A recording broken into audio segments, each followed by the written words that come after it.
Hey, friends, welcome back to yet another episode of Friends of the Squared Circle. I'm your host, Crender Q, aka my real name. As you can see, Bob is back again for another episode, and look at that magnificent beard. Bob is a great friend, a best friend, a beard brother for life.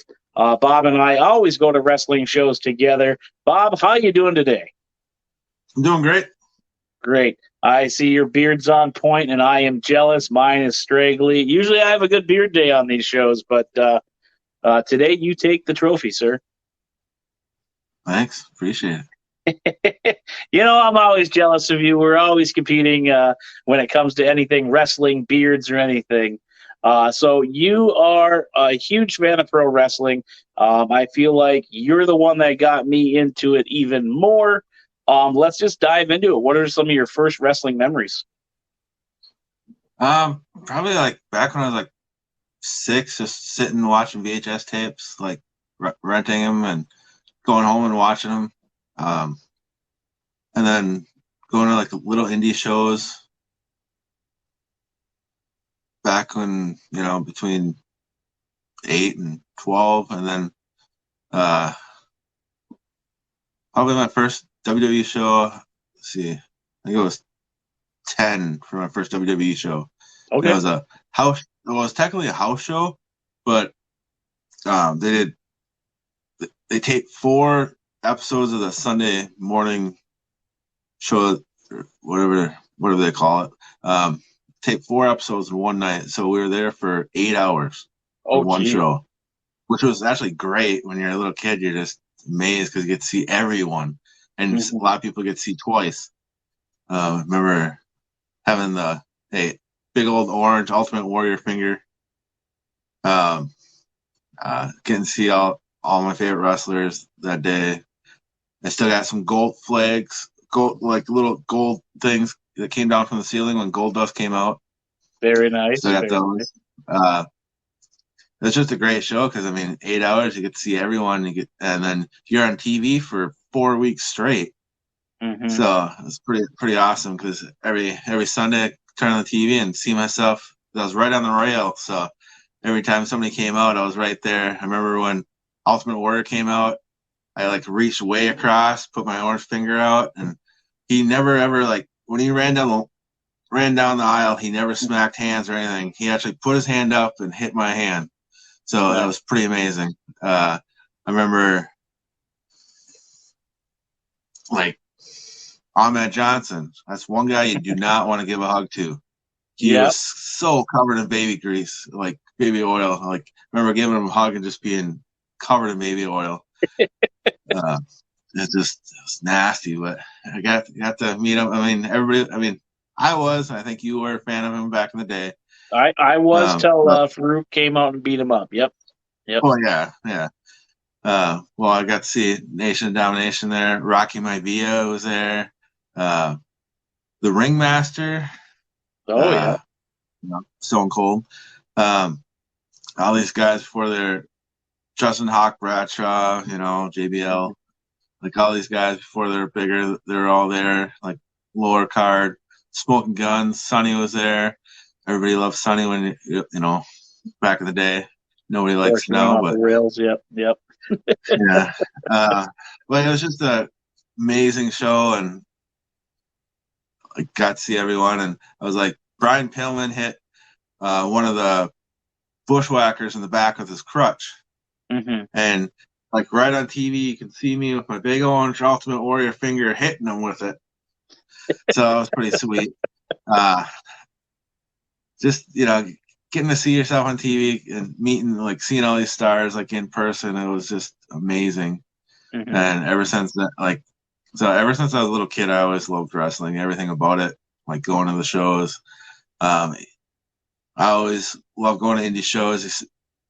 I remember going to like someone when I was a little kid, and it's amazing how some of these guys that I seen when I was a kid are still wrestling now in the indies that Hmm. we go see now, like at heavy on wrestling shows. Some of those guys were wrestling, like 20 years ago Hmm. in the indie shows. Yeah, they're younger, like Red Lightning. I seen him when I was a little kid. I got his autograph in a book from 1980 90, 98, I think, or so.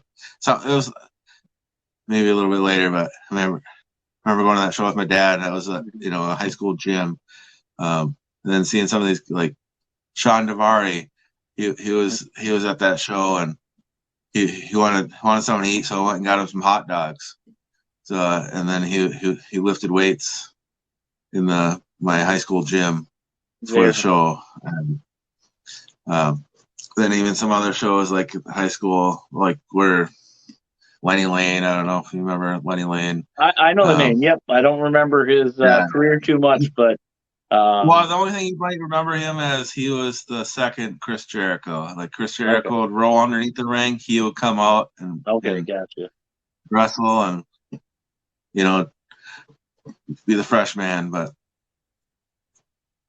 yeah, I think Rob Page mentioned that he was running a video store, and Rob had asked him how to get into the wrestling business, if I remember correctly, on a previous episode that we did. So yeah, I see Lenny Lane sometimes at like Walmart and stuff. It's kind of up here now, so it's kind of weird. Like when I was a little kid, and being 4 hours away from here and seeing him wrestle, and I mean, it's just amazing how guys just travel so far just to come wrestle for $25, $20. Yep.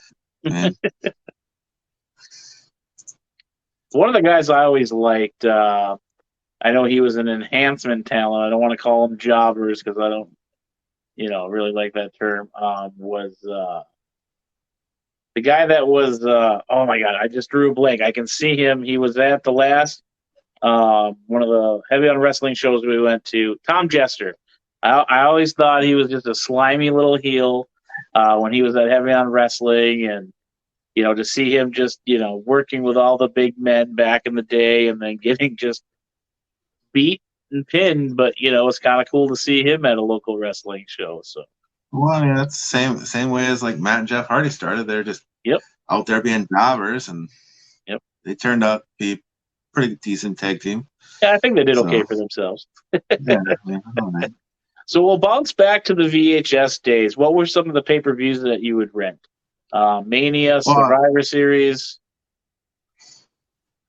You remember any? Really like Survivor Series. I really enjoyed when I was a little kid, just because I like the teams. Like when they, you got four guys here, four guys there. I always liked that when I was a little kid. I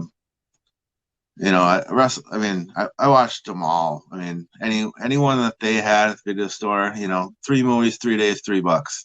Yep. So I'd go there and get 3 movies, and I had to have my mom sign the piece of paper saying I could rent videos, but she signed that, and I was in there like every 3 days getting new videos, especially in the summertime. Grab those, all day long. You're outside playing, and then at night you come inside and watch videos all day, all night long. So. And it's we talk about it on previous episodes all the time, how kids today have it so easy with streaming and YouTube. You can always catch a clip here or there, but like you and I, like if we watch the pay-per-view, it's going to be a few months before that movie hits the shelves, let alone hits the the blockbusters or the small town video stores. And if you miss something, you got to wait months to see it again, and unfortunately, there wasn't a lot of it in my area. I always had to read the magazines. I had to, watch highlights or stills on, the next episode, because we never got into pay-per-views, when I was a kid. So. No, I still have a whole collection of like all my old magazines, wrestling magazines when I was a little kid. Got a couple, I got the first edition of WWE magazine, which had Batista on it. No big deal, but kept that mint condition. I actually framed it when I was younger, just because I thought it was cool, because fan of Batista. So who were some of your early favorites there? You mentioned the Ultimate Warrior. You had the foam finger. What was it about Ultimate Warrior that you liked, and what was some of your other favorites growing up? Ultimate Warrior I like just because I like powerhouses. For some reason, I always like powerhouses. Ultimate Warrior wasn't always my favorite, but if you're looking at if you're cheering for somebody in a main event, he's going to be in the main event, so that'd be the guy I go for. Everybody liked Hogan, but I always had a be different and cheer for somebody different. My all-time favorite would easily have to be the British Bulldog. Mm-hmm. Just because he was powerhouse, but he could pretty much out-wrestle anyone. Yeah. And definitely one guy that could have used the strap just to solidify him. I know when we did Draft Bros a few episodes back, he was on the list of, one of the guys that they drafted that definitely could have used a world title. I know after that banger of a match that he had with Bret Hart, in England, main event, SummerSlam, like they came up with a European title supposedly to give him some more recognition. Unfortunately, that European title wasn't very prestigious, and then it ultimately went away. But yeah, British Bulldog, one of the greats, definitely a '90s household name. Good to see him in the Hall of Fame. I know you're a fan of his son as well. I know he got signed back and then got cut. They just didn't do anything with him during the pandemic, unfortunately. So. Oh, he's doing indie shows every weekend, so hopefully one of these days he'll shoot down our area. Yeah, Dave, if you're listening at Heavy on Wrestling, we would like you to get him in. You could also bring in our other favorite, Lance Archer, aka Lance Hoyt. The man scares the shit out of me because he always yells at me. But yeah, we could always use that tag team at Heavy on Wrestling. So. Man, they made a great tag team. I watched a lot of their videos, and it was just great. I remember we used to ask all the time, like, what's the holdup with Dave? And he's just like, you got to talk to the boss, man. Like, it would have been just cool if he would have showed up one time with him, even though he wasn't working. I'm sure Dave could have, been like, hey, you want to work tonight? So with Bulldog, were you a big fan of the Hart family as well, or just him separate? Yes, I'd have to say yes. I know when I was a little kid, I got to meet Bret the Hitman Hart at the airport, so it was pretty sweet. But yeah, it was the whole Hart Foundation. I mean, even Brian Pillman when he was there. I mean, I hated him before that, but once he joined up, I was a Brian Pillman fan. Nothing wrong with Brian Pillman's wrestling. It's just he just made a great heel when you're a little kid. You hated him. So yeah, that was definitely a great stable, though. I mean, the Hart Dynasty, Owen, Bret, Anvil, Bulldog, Pillman, just fabulous heels back in that '90s Attitude Era. Being Canadian, when everybody was rah-rah about America. I remember I hated the Harts just because it was like, oh, they're from Canada, even though Canada never did anything to the U.S., I always usually go with the USA type stuff, but, when you got your all-time favorite wrestler in that faction, you're like, you have to kind of like them, no matter who else is in it.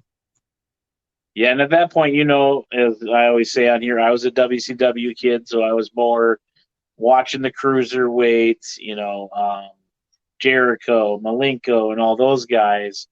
I was a huge NWO guy. I liked DX a little bit, but I had the NWO shirt. I had the Hollywood Hogan shirt, which I had till a few years ago, and yeah, I was definitely a WCW NWO guy. And we just said on a previous episode a while back, like a faction that could take down the Bloodline. And Mike and I were talking about how the NWO versus the Bloodline. But just imagine, the Hart Dynasty versus the Bloodline. I mean, you could have Bret and Roman having a tear. You could have the Usos versus Owen, and yeah. The Hart Foundation is technically, the first bloodline. Actually real blood thrown through. But yeah, I think they could take him. Could you imagine like Anvil and Solo having some, big old beefy two men just thrown around? Like I said, you got Owen and Davey, with the Usos, and I could just see Owen in there messing with the Usos, cranking them as they go. And then, like I said, Brett kind of being the, one tying it up with Roman. I think it would be a hell of a match for sure. I would definitely enjoy something like that. Mm-hmm. Something we're never going to be able to get to see. Yeah. Unfortunately, the passing of a lot of the Hart members and Brett being one of the last, is the last one now. Yeah, it's only the last one now. Yeah. I know I liked Owen a little bit more because I was the younger brother, so I would root for the younger brother. In the previous post, we talked about how Brett or Owen, and as a gag, threw in Jimmy Hart. But I have to admit to Randy that Brett won the poll. Don't want to talk about Randy too much here, but as you know, as of right now, Stir the current views champion. Him and I were going back and forth again today. But hopefully one day we can get somebody else's face on this little belt here. So got to give shout outs to Randy there. So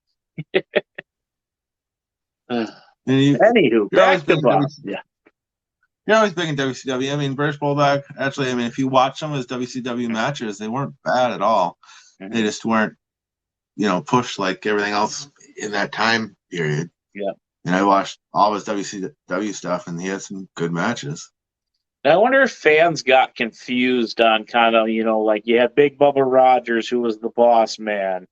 You had Davey Boy coming over as the British Bulldog. And obviously Brett came over too, but like he got to keep his name. I wonder if that just kind of confused the fans a little bit with like, oh, weren't you this person over here? And now you're this? And that's where I was kind of like with, boss man. I was a little like, what the hell is he doing now? Why is he not the cop? So, but I'm sure it's still a nice pick. Mm-hmm. I always liked, I thought it was funny when Hacksaw came over and he became, instead of the USA, they tried to do the big heel thing with him too and made him the Canadian guy. And I was like, what is happening? This isn't real life, I don't know if you remember that from WCW. Yeah, I remember it. It would never work. I mean, that's when he started wearing the weird shorts too that he wears nowadays. Yep. But he's definitely a gem. I always liked him as the kid who did it. Ho! You got the USA chant going on. Definitely an icon in wrestling. First Royal Rumble winner. Since we're on the topic, just segue into that. I know we had you on Show Me the Collectibles, but here's you with the man himself, with that awesome 2x4. That's kind of when I first started going to wrestling shows. You happened to pop in. What was that experience like? That one there I remember that was in Duluth at the Deck. Yep. That was a great show because there's a lot of good stars there. I mean, we had Honky Tonk Man, yep. Sonny was there. Yep. Lance Hoyt was there. Yelled at me when I left. Yep. Yep. Well, you're not supposed to leave when the show's going to start. Well, I was still a newbie, and I think that we were leaving because we had to get back or something. I don't remember why we left. But yeah, Lita. Mae Young was there. Lita Mae was there. Young, yep. Put me in a headlock. Yep. That's probably one of my greatest wrestling photos. Did you get a photo with her, or? Yeah, I got a photo with her, and I had her sign an 8x10. Okay. Because I don't remember a lot of people like having photos with her. And they let me come around the table, and as soon as I stood right next to her, she just pulled one out. Boom, headlock, and I was like, "What is happening? This is the greatest thing ever!" Mae Young's putting me in a headlock. I mean, how many people can say that? Like, I took the picture, so I believe it. Yeah, crazy time. That was, like I said, one of the first few wrestling shows that I had went to. And then just hooked ever since, I think that was that the same show where a leg was used? Yes, Dave from Heavy on Wrestling, I believe it's his brother that is missing a leg. And one of our favorite tag teams, the Barking Spiders, Ox decided to use that as a weapon. So, and that was also put in the wrestling magazine. Yep, with I him using believe that. you have one autographed as well. Yep, I got one Yeah. for sure. So, and then back to Honky Tonk Man, we had Uncle Clutch on here, and we talked about how he got the tattoo of Honky Tonk Man on his ass. Another great still picture in the wrestling magazine there. So, I just looked at that magazine and I have Clutch signed it, the tattoo artist signed it, and oh then okay, Honky Tonk Man signed it. oh very So nice, very nice. I got three signatures on there, and I had that show at the deck. I had Honky Tonk Man sign a steel chair, Hmm. so I remember that one. But he's not the friendliest guy. He's Yeah, kind of I at mean that I show remember. that first show we seen him at. He was kind of a dick. Yeah, that I was mean, that one. I remember telling you when we sat down that I was just like, oh man, like what was that all about? And then when I met him in Chicago, he redeemed himself. We were talking about Uncle Clutch and the tattoo, and he thought that was the greatest thing ever. And he's like, it's finally a question that I don't get asked all the time because everybody wants to know how many leg drops I took from Hulk Hogan. What's my favorite match? Who's my favorite opponent? Every show I go to, I hear this question. And, he thought that was hilarious. I showed him the video. And then when we saw him again at Fortune Mania, I was talking to him again. He's like, oh, yeah, yeah, you're the kid from Chicago. And I was like, yeah, well, I'm everywhere. So I gave him a little bit newfound respect. One guy that I thought was very intimidating was Greg the Hammer Valentine. And then when he was up on that little panel there, I thought he was one of the funniest dudes ever. Him and Beefcake talking about their extracurricular activities outside the ring. So I love Greg the well, Hammer Valentine. So Rick the Hammer Valentine and Hacksaw, those two guys have some of the most massive hands. When you hmm give them a handshake, their hands are like twice the size of mine. It's like holy crap! I mean, yeah, they got a handshake. yeah, I definitely remember Fortune Mania too. Like I didn't even want another 8x10 bum. I just wanted to go talk to him again. And he signs the picture for me. He's like, "Oh, that's $20." I was like, "I'm not even mad about it. It's a great 8x10." Yeah. And I still have it to this day. I mean, I wasn't upset. Normally, I'm like, no, I didn't want that, but yeah, definitely love Greg the Hammer Valentine. Brian absolutely can't stand him in the video games because he beats him up all the time. So, we always like to say that Brian's favorite wrestler is Greg the Hammer Valentine. So we're gonna brag about you here. I know we showed some of this stuff on the collectibles. We're just gonna fire them away here. Here's you with Demolition talking about those chairs. Um, you know, Another great tag team. How was that experience for you? I mean, when we got to see them, they're getting a little bit older, but they're Mhm. still nice guys. I mean, there was nothing. They weren't. They're just not very talkative. Yeah. They're pretty nice. Though. Yeah, I went over and gave them stickers at one of the local wrestling shows, and they're like, "Oh, what's this?" I'm like, "Hey, I know it means nothing to you. I'm small time. I just wanted to come over. We met here, here, here. And I just want to give you a little souvenir for coming." And the one guy kind of chuckled, but he took it with pride. So, well, not pride, but probably like, okay, well, I'll give this to the next fan that comes up. So, the next one here. Uh, I love Jimmy Hart, cordial guy. You made that megaphone for him, and again, I mean, Jimmy Hart is a blessing to the wrestling world. Again, how was that experience for you? Jimmy Hart was great. I mean, he's always been great. Anytime we've ever seen him, I mean, What are we at 4 or 5 now? he talks a lot. So Yep. and he's always happy. So it's always nice seeing a guy like that. That's probably why I like him so much, is because he's just so energetic. Yeah, baby. Yeah, come over here. I'll sign that for you.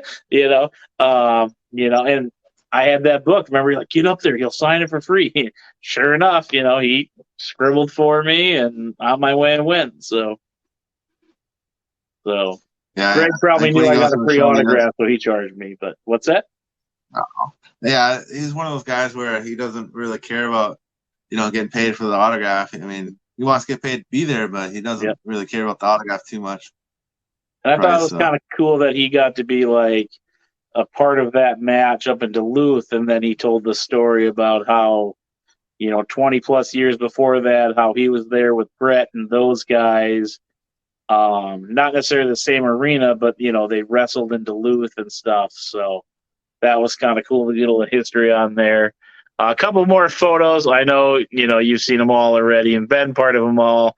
We got to talk one about my greatest foes in the wrestling world, Mr. Anderson, aka Mr. Kennedy. I think that's probably one of your coolest chairs that you made because you had the little light on there. How was it dealing with the asshole himself? That's not a shot. That's just what he went by with TNA. Ken's always been super cool, even though he ripped up like half of my signs. So. no, I mean I like him. I like. He's always been great. I remember going to little indie shows before he made it to WWE, and he was always great then. I mean, he'd take a picture with every fan. He would everything. He'd always stay for autographs, everything. So I can't say nothing bad about him. I know there's a lot of people don't like him, a lot of crap like that, but I have nothing bad to say about him. Yeah, You really can't. I mean, granted, I'd always just irritate him with my signs. That was more for me to get myself some attention. But I'm sure if I wasn't I mean, scared to go you talk gotta to him a kiss. few times. You can't hate him. You got a kiss from him. So Yeah, and then he tried to do the little psych out, but it didn't work. I'm still fond of that I was able to use my lazy eye superpowers to look at the ring behind him so he couldn't psych me out. So, couple more here. This is another one of my favorites that you did.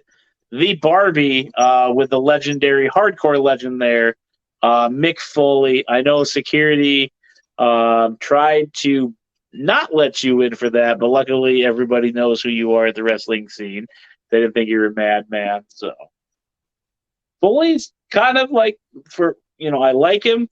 I like the Mankind gimmick more. Like I got the 8x10 sign that day in my steel chair.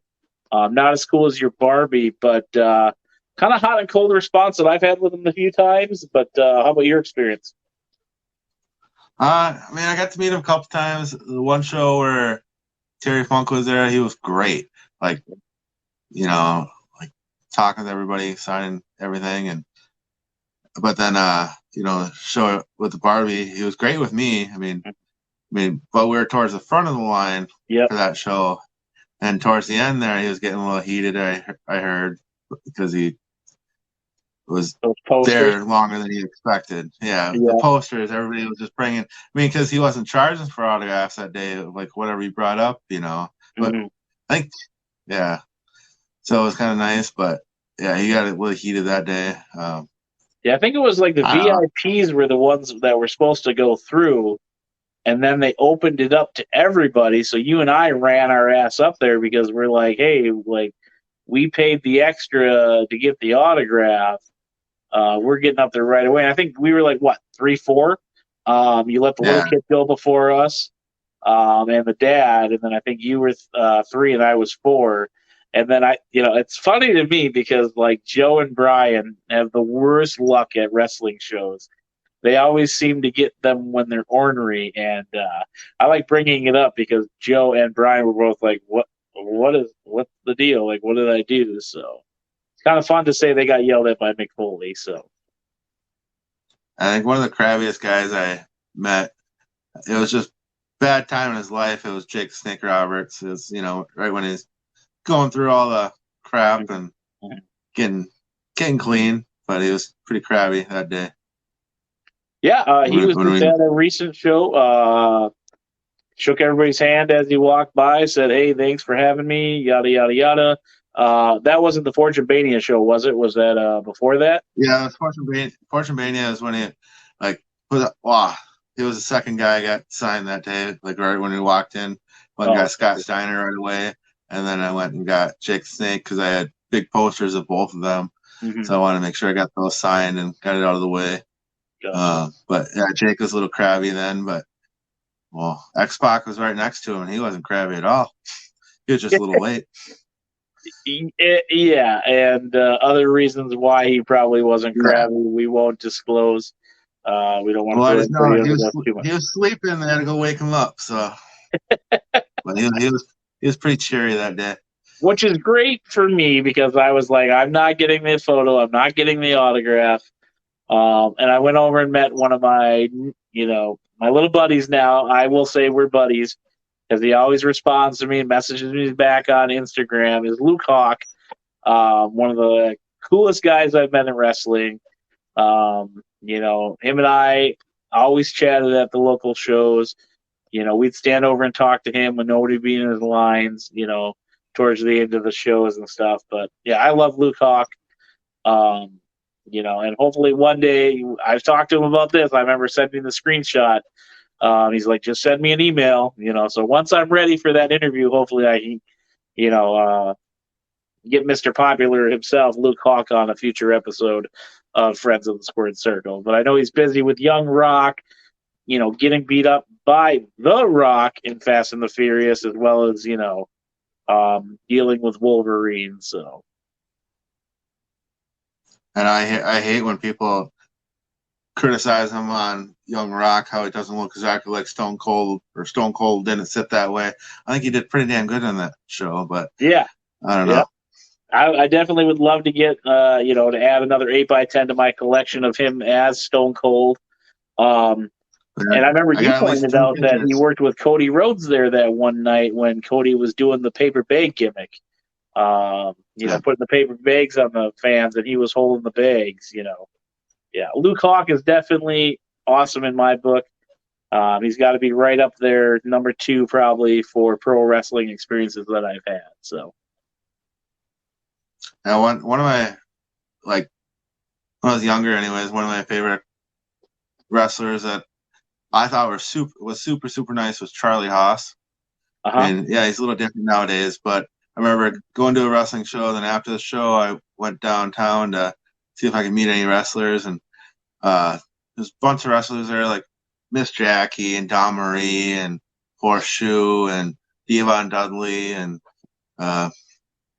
Gold Dust and Jerry the King Lawler. But Charlie Haas took my camera and made me go around to all these wrestlers, and he made me. He took the pictures for me.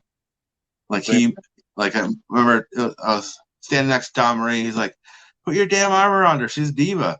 So I, put my arm around her, and he'd take the picture. And he did the same thing with Miss Jackie and Horseshoe. He was taking all these pictures for me, and like, well, I got a WWE star taking my pictures with other wrestlers. I'm like, it's pretty sweet, because at the time he was, pretty top tag team in WWE, so it was kind of cool. Yeah, Shelton Benjamin and Charlie Haas with Kurt Angle. That was definitely a nice team there. It kind of reminds me of my favorite tag team, the Alpha Academy. So Yeah. They don't have an Otis like Chad Gable has as a partner, but definitely love those wrestlers that become pro wrestlers. Always some phenomenal matches, the things those guys can pull off. So, all right. That's another thing. I mean, I talk to you about a lot. Like when you first start going to shows, doesn't matter. Like if you go to a show and the wrestler's decent, or you thought they're good, I always go get a picture with them. Mm-hmm. I always get an autograph, because you never know when they're going to be at this house show. They're like 19 years old, 20 years old, then all of a sudden 5 years down the line they're in WWE. Yep. You never know. And that's why, like you said, since I know you're bringing up the one that I'm pissed about, not meeting Chad Gable and getting my picture at the WrestlePalooza with Heidi Lovelace, aka Ruby Riott, because I think Ruby Riott just didn't come back out when we had that snowstorm. But definitely missed opportunity if you do not just get a photo with everybody. Chad Gable, Ruby Riott, but obviously you and I are fortunate enough to watch Top Flight cut their teeth, in the Minneapolis scene. We've probably seen them 20 to 30 times, always talking with those guys. I know your life got a little hectic there by having 4 kids, every time I go to the first wrestling, I just look over and I'm like, oh, there's Darius. Got to creep over and get a photo because most people don't see that he's there. So I just wish Dante would show up so I could get that card autograph for you. So, versus one of the sticker autographs, I actually have a real autograph on there. So, Yeah. yeah. Back to you as the star. When you went to those live events, did you mostly go with your dad, or was it more of a family affair? Did you and your sister go with your mom and dad, or was it just you and your dad? Like the first big WWE one, it was my mom, dad, and sister. Okay. Then after that, a lot of times it was just me and my dad. Going to like a lot of the indie shows, a couple wrestling shows, and then when probably in my teens, I started going with my cousin because he'd go to all these wrestling shows. And then when I got older, I had a good job, but I don't like driving. I get tired, so I'd buy his ticket and he'd take me to the show. There you go. So we'd go to one night we'd go to Raw, and like in Minneapolis, and we'd go to SmackDown in Milwaukee. Mm-hmm. Because it always taped Raw live and SmackDown on like Tuesday. So we'd shoot all the way, along with them. So, but we'd like went with my dad to my later teens, and then I started going with my cousin Todd, like to a bunch of wrestling shows. So that was always fun. Then you started going with some weird guy that wore plaid all the time, sits front row, talks shit with his signs. Yeah, that guy's kind of weird, but you can always take me to a show. Yeah. We'll have to start going to some more shows. Mm-hmm. Yeah, once our weddings are out of the way, Randy, take a shot. I know we're both getting ready for those big events in our life. We're the real tag team, but now we have our separate tag teams. But I do appreciate you as a friend. You and I have hit the pavement so many times over those years. Solid 4-year run. Every time we turned around, we're at a wrestling show. I mean, some great memories. I will put you on blast here, and you've heard me say this before. You are the worst person to travel with because I was so scared to drive in Minneapolis those first times, and you were always falling asleep. I think you did it on purpose so that I would get used to driving down there. So, well, you also drive in the left lane, and when you're supposed to be in the right lane, you're going so damn slow. Let's not talk about my bad driving. We're just talking about you being a bad road partner. And I didn't like it the night of, but I remember we went and saw Fozzy. We drove to Eau Claire. We were down there for 2 hours. Drove to Minneapolis. Down there for 8 to 10, and then we drove back. So it was almost a 24-hour day on the road, and I drop you off, and I'm almost all the way back home, and your work cell phone goes off in the glove compartment. I'm like, God damn it, Bob! And I had to drive all the way back, which is a half-hour drive, and then the stupid construction was going on there.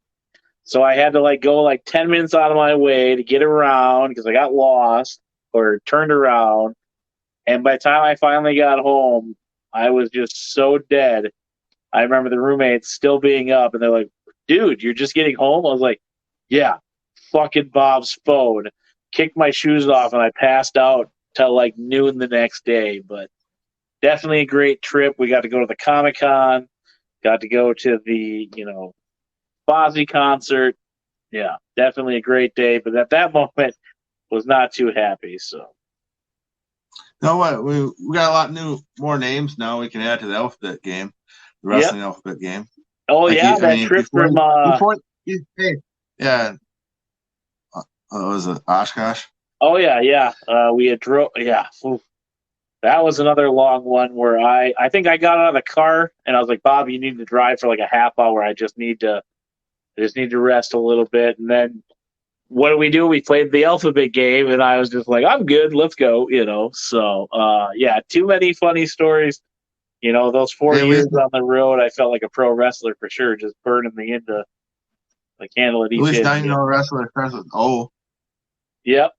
Yep. And why? Remember when we got back to the house, we're both just Oh, super ass tired, and I was like, "Oh, Yokozuna," just blurted out. And Brian's like, "What the hell are you guys talking about?"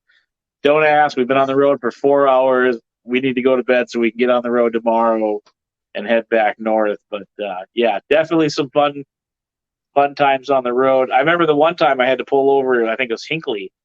I just had to get out of the car and walk around a little bit. And that cop was like looking at me. I'm like, I'm good. Just need to stretch my legs. But I mean, Bob doesn't purposely fall asleep. The dude worked, 15-hour days just so we could afford that luxury lifestyle he used to lead. So, yeah. and then now wrestling's That's coming back to our backyard. We won't have to travel too much. So, hopefully we get more than just that one show. Well, we got 2 shows coming up backyard, yep. I guess. Yep. So, if not, I have a little intel that might be more than you think. So, but yeah. Well, Bob, I appreciate you coming on. I know this isn't your, jam. We got you through it. You're my beard brother for life, one of my best friends. You know all this jazz. One thing I got to ask you before you go: if you could meet any pro wrestler, alive or dead, and sit down with them, who would you pick? The tough burning question before we get you out of here. That is a hard one. I mean, hate to go obvious and go like Andre the Giant. I mean, I just think it'd be fun to see what we can go drink for drink with. But Yeah, that would be a fun one. I would just like to vote for that one to watch you guys. Another. I think I'd probably have to, listen to this. Well, listen to the stories that people had on about him drinking. I don't think I could have a chance. But I'm gonna go with British Bulldog. British Bulldog. This one might surprise you with mine. I would love to meet. I know we already met him, but I would love to sit down with Bobby the Brain Heenan in the heyday, and then just spend a day hanging out and him telling me stories. I always loved Bobby the Brain Heenan. Yes, we got to meet him kind of towards the end of his journey in life, but Bobby the Brain Heenan, I think, would be just fun to sit there and crack jokes with. You can drink with Andre, and I'll sit there and BS with Bobby. So. Yeah, it's kind of like a version of Bobby now. It'd be kind of like Jim Cornette. Mm-hmm. But I mean, I wasn't into like his promotions like I would be like listen to Bobby Heenan because WWE compared to AWA and stuff like that. Mm-hmm. So that's a good decision. I like your pick. I love Bobby as much as I'd love to hang out with Dusty, the only one of the Rhodes family that I haven't met, or hang out with a few other ones. I feel like Bobby would be the one that I'd have the most fun with for sure. So a lot of stories. Mm-hmm. But all right, well, we'll get you out of there. We know you don't have any socials to plug. Just going to throw out this last photo here. I am super jealous of this chair, as you know. I got a wedding coming up, so if you want to get rid of it, just saying, it'd be a great gift. No pressure. But all right, Bob, we'll kick you to the lounge just like in the last episode. We'll plug those sponsors, and then we'll talk off camera here. So sounds good. Appreciate it. And Bob, as I always say, because it's cheesy and it's a great catch line, thank you for being a friend of the Squared Circle. So, all righty, here we go. All right, everybody, that is another episode of Friends of the Squared Circle, where I'm your host, Crander Q, a.k.a. my real name. Let's plug those sponsors before we go. Check out Facebook.com/Superior Creations for all your custom tumbler needs. You got Hornswoggle there, Rikishi, The System, Rampage, and Joey and Sierra, who enjoy their custom tumblers there. Give them a like and follow on social media. The boys over at 13 Cards, Subject to Change, another rival podcast for us here at Friends of the Squared Circle. Give them a like and follow on all social medias. Another great sponsor here is Darren Corbin. You can follow Darren Corbin on Facebook, Instagram, YouTube, Twitter, and TikTok for all your Darren Corbin content. Another great way to support Darren is on patreon.com/Darren Corbin, where tiers just start out at $1. As well as we have merch now, ladies and gentlemen. You can get your shirts, your hoodies, your long sleeves tees, your pennants, multiple logos, multiple colors. Check those out at friendsofthesquaredcircle.org. More designs coming, more logos coming. But we're going to be like John Cena. We're going to go through every color because we can. Last but not least, our new sponsor here at Friends of the Squared Circle, Chef Keith's Foods. For all your salsas needs, check out that website listed below. Made fresh since 2019. More information coming about where we can find him at the St. Paul's Farmers Market, so stay tuned. And last but not least, don't forget to check us out on our social medias as well. Give us a like and follow so we can keep this show going and growing. It's your boy, Crander Q. Crander Q out.